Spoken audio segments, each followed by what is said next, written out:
Hello, my people. How are you today? My name is Joseph Amolo. Well, good morning, good evening, good afternoon from this side of the world. I am shooting this video from Bamburi. Bamburi is in Mombasa, Kenya, for those of you who may not know. So I want to welcome you to this channel of mine in which I will be showcasing my journey on construction. Well, I've been building a home. Let me call it a retirement home because I'm almost the edge of retirement. So as you know, you need to prepare yourself for the years ahead when you won't have a lot of time, to do many other things. I don't know. Maybe those of you who are retired will update me on what happens there. So what I'm doing is I'm actually preparing myself for that time. And so help me God. Now, as I've said, this is a home I have built for my family, for my wife and I, and my children. Of course, my children will be all grown someday and they'll leave us, so I'll be left with my wife and I. It will just be the two of us in this house. So we are praying and hoping that by the time I'm retired, this house will be ready to move in and to settle in. So help us, God. So to start with, I want to tell you my experience of building this home. Man, oh man, it is not easy at all. It's not easy. It is not easy. Building is not for the faint-hearted. I'm telling you, building can drain you. Building can finish you. Building can strain you. It can strain you. And you begin to ask yourself, what now? What then? What next? But you know what? The good thing, the best thing is just start. Start with the little that you have. Start with what you have. Just start and continue. Continue. You never know. You never know how far you'll go. Because I've watched many videos of many people who build homes. They all have one common saying. I can't believe. They all say, I can't believe I am here where I am. If you only knew how we started. I'm telling you, there are days I went without food. There are days I starved. There were sleepless nights. There were days I didn't know tomorrow I didn't know what to do. Because every penny I had saved, all the money I had went into this. I mean, it's like the building just calls your money. It attracts all the money that you have. And if you're not careful, you'll even eat the school fees. Not eat it per se. I mean, you'll use it on construction. Because something is always needed. Something always has to be done. And because it's like a baby, it's like a project you have, you cannot also settle when you've not reached your target. Because you always put a target on yourself. Some of us, you tell yourself by next week I want to reach at this point. By next year I want to have moved in. Like for me, I believed that by now I would be living in this house. But lo and behold, bado. In other words, not yet. Well, many people tell us, move in, guys. What are you waiting for? Move in. But I'm like, not yet. We have a few more things to do. And God willing, soon, we are going to move into this house. So, when did this journey begin? This is how it started. We live here in Mombasa in a gated community kind of setup. So, the place became unbearable at some point because the sewage system had a problem. I think it's a biodigester, so it just burst open. It failed. And so at that time, my wife was expectant with our last born. Yes, last born. That is my retirement baby. Last born, no more. And I know you'll be there on the comment section telling me, you're dreaming, but I'm telling you, if need be, I will chop it off. I will chop it off on a lighter note. So my wife was expectant, and they are very sensitive to smell at that time. And the sewage system had burst. And I'm not going to mention that place because I don't want to put it in a bad light. So the sewage system bursts, and imagine you're having dinner, you're having lunch, you're enjoying your breakfast, and what you can smell is the smell of your food together with the smell of poop of everybody, because there are many houses in that place. So you can imagine the smell. It's not a good thing. You can't enjoy your meal. So at that time, my wife decided that we need to shift now. We need to move to a better place, because the smell was unbearable. I mean, why lie? It was unbearable. We were just putting up with it. But it was unbearable. Everybody would complain in the group chat and all. So one day my wife tells me, hey, we need to move out. I can't live here anymore. So since my heart was not in it, because I used to tell myself that the day I will move out of this house, I'll be moving into my own house. All right? So I would tell myself that. And I would tell my wife jokingly, you know what, sweetheart? The day we move out of this house is the day we are moving into our own house, within our own compound, not paying rent, because I'm tired of paying rent. Well, so day one, she decided to go and look for a house. Well, she did that. And I did not want to go with her, because I knew my heart is not in it. I knew how I would play with her mind and not move. So she went alone. She saw her house. It was a nice house. She told me about it. So the next day, since I had time, it was my off day, we decided to go together and check the house. Yes, it was a nice house. The kind of house anybody would want to move into. Rent was slightly higher than what I'm paying currently. But after seeing that house and talking to the landlord, and it was a new house, newly constructed house. It was on the second floor, 3-bedroom house.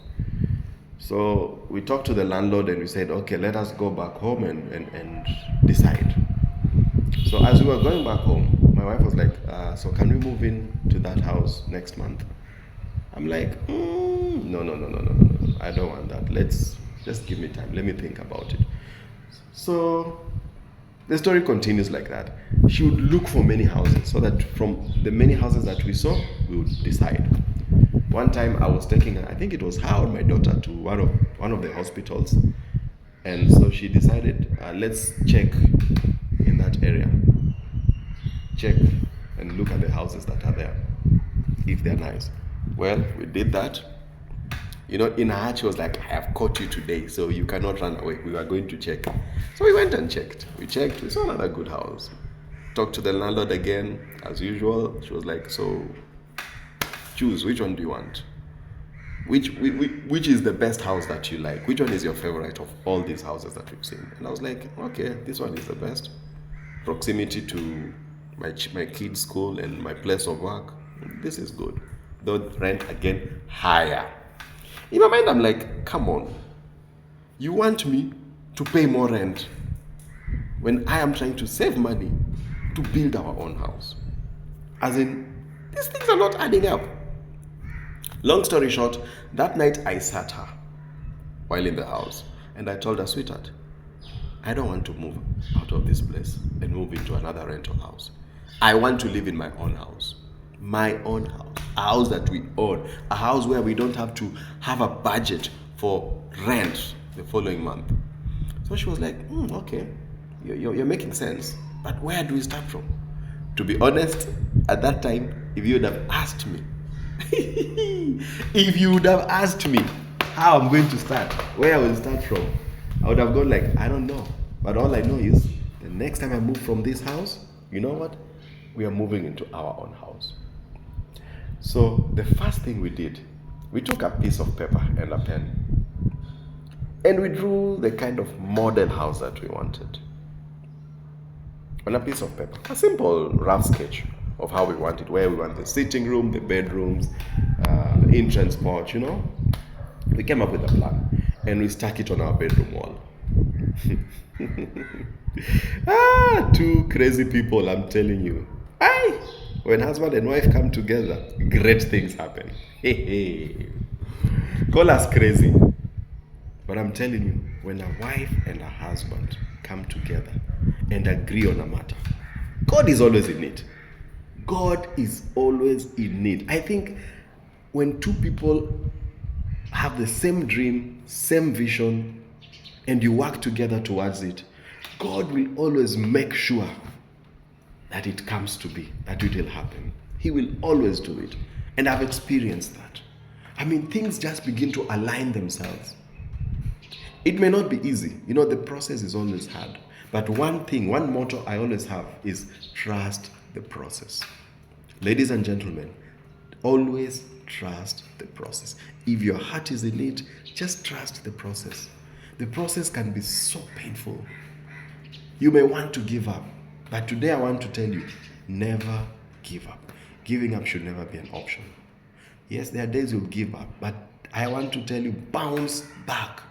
Bounce back and tell yourself, I don't know how it will happen, but we will still do it. So with that drawing stuck on the wall, and we had some prayer items also stuck there, we would pray about it. Trust me, we didn't have a plan. But the plan was just draw it and pray about it. And let's trust God with it. That was around December 2024 when we had all those plans and all that drawing.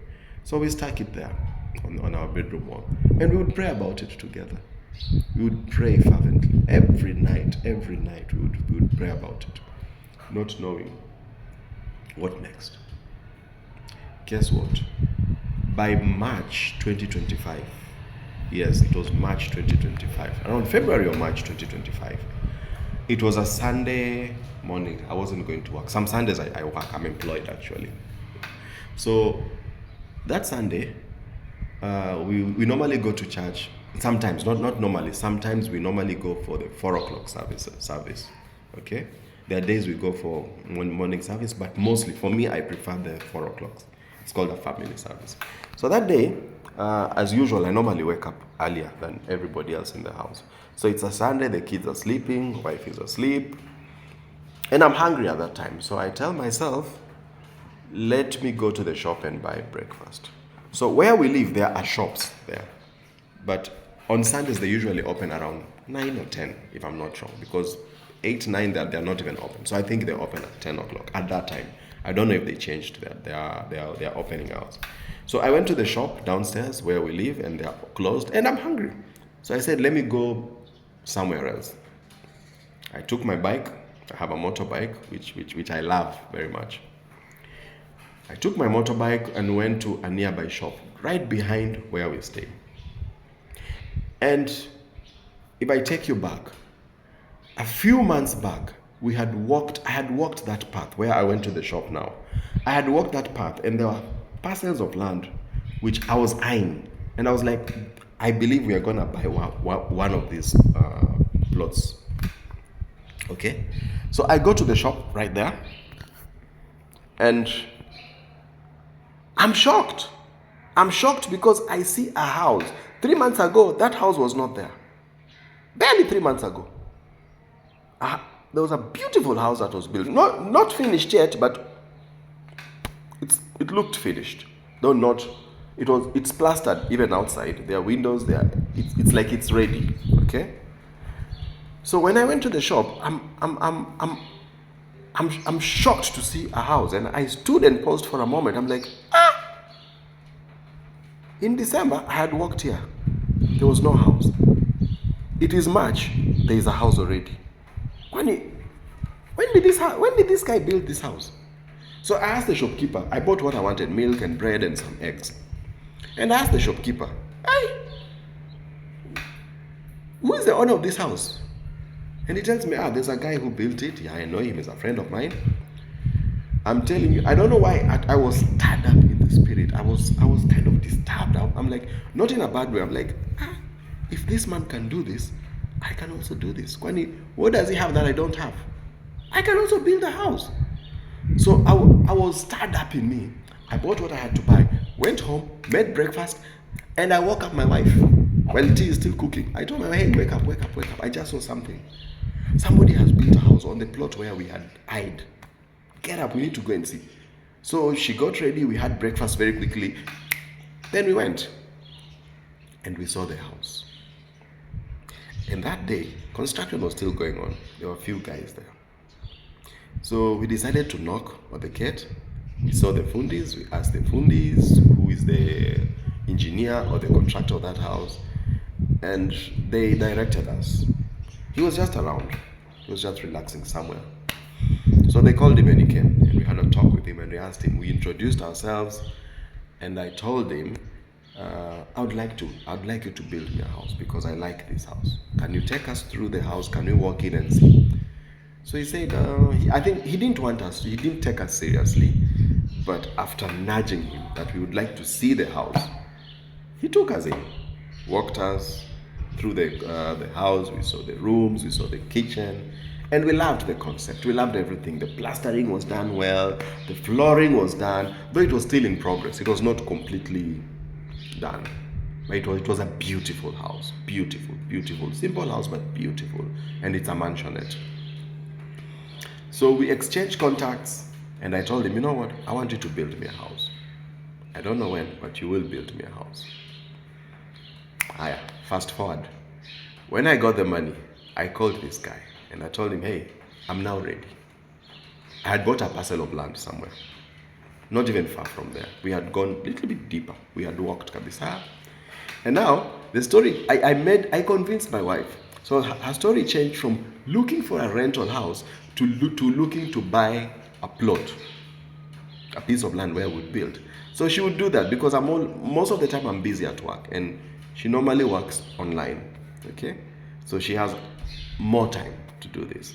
So she changed from looking for a house to looking for a parcel of land. Ask me again, did I know how I'll buy it at that time? Because every piece of land would ask in this side, like a 50 by 100 is like 1M, between 1M and 1.5 at the location where I was buying this piece of land. And every time I was given that figure, I'd be like, hey, 1.5M, and I've not even started constructing a house. That is crazy, man. How am I supposed to start? But you know what? God always has his ways. So when my wife finally found a piece of land, let me just push it forward a bit. When she found a piece of land, she called me, and when I had time, we went and checked on the pieces of land that she had seen that we wanted, and asked me, which one do you prefer? So I chose what I wanted. I took my engineer there. When we were ready, I'm pushing for the story, keeping the story a little bit short. So when we were ready, I called the contractor, showed him the place. He scoped around, looked at the soil, the type of soil, did what he had to do. And the time when we were looking at that piece of land that we had bought, the same guys who sold it to us comes to us and tell us, you know what, guys, we still have another piece of land. If you want to buy, we can also show you. If you want to exchange, we can also show you. So we asked them, okay, where is it? Because you've been showing us many pieces of land. I'm tired of not being decided on what I will buy. So they took us to another place, not even far from where we had bought. And I asked my engineer, what do you think? He said, you know what, guys, take this one. This is much better than the other one. And so we settled with that one. And now that is where we are. So that is how it has been. We bought the piece of land. We fenced it, waiting to see if anybody would come up. You know these things of land. People double sell sometimes. So I took my time a little bit, bought the land, did the due diligence, through advocates and all that, asking around if that land is owned by anybody, and it was clean. So we bought it, did the agreement, made the payment, and we put a fence around it just to check. My engineer was like, don't start immediately. First put a fence and let's see if anybody will come and claim it. Because normally, what I've come to realize, if you buy a piece of land, don't rush into building if you're not very sure. You never know with these things. There are many con men out there. I've seen it happen many times. So I was also filled with fear about that. So normally it's good to start with, you fence it first. Then wait and see. Because when your land is fenced, normally people who know the owner, if there is an owner, they'll always inform the owner that, hey, somebody is fencing. Are you doing something? People will always know. It will always reach the owner that somebody is doing this and that. So nobody came after a while. So that is what happened. We bought the land and we started constructing. So ladies and gentlemen, hold it right there. We shall continue from there. Have a good day.